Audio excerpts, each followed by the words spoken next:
Yémen, les forces pro-gouvernementales acheminent des renforts à Hodeïda. Les forces pro-gouvernementales yéménites ont acheminé jeudi de nouvelles troupes dans la région de Hodeïda, ouest, au lendemain de la prise de l'aéroport de cette ville clé aux rebelles Houthis, ont annoncé des sources militaires yéménites.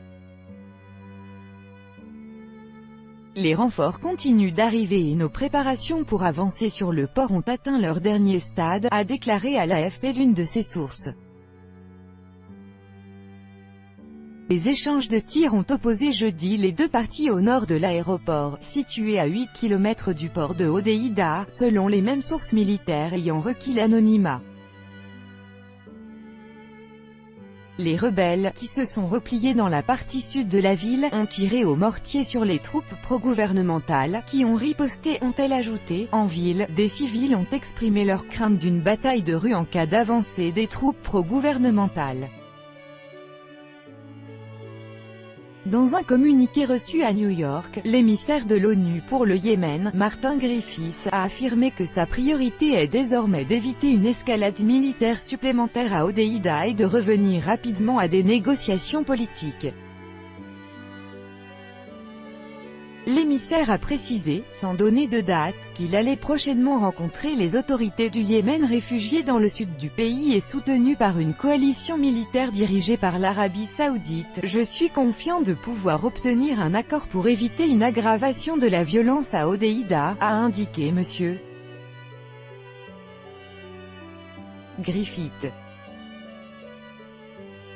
Yémen, les acteurs du conflit. Copyright AFP, Cecilia Sanchez. Au cours des dernières 24 heures, 22 insurgés et 4 combattants des forces pro-gouvernementales ont été tués dans les combats, selon des sources médicales, portant le bilan à 374 morts en plus d'une semaine d'offensive.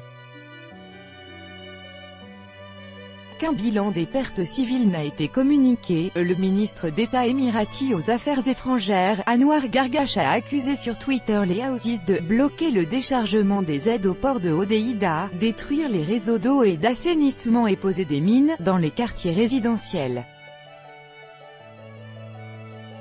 Son pays fait partie de la coalition emmenée par Riyad intervenant au Yémen depuis 2015 en soutien aux forces gouvernementales face aux Houthis, notamment maîtres de la capitale Sanaa. Depuis cette date, le conflit dans ce pays pauvre de la péninsule arabique a fait près de 10 000 morts et provoqué une catastrophe humanitaire.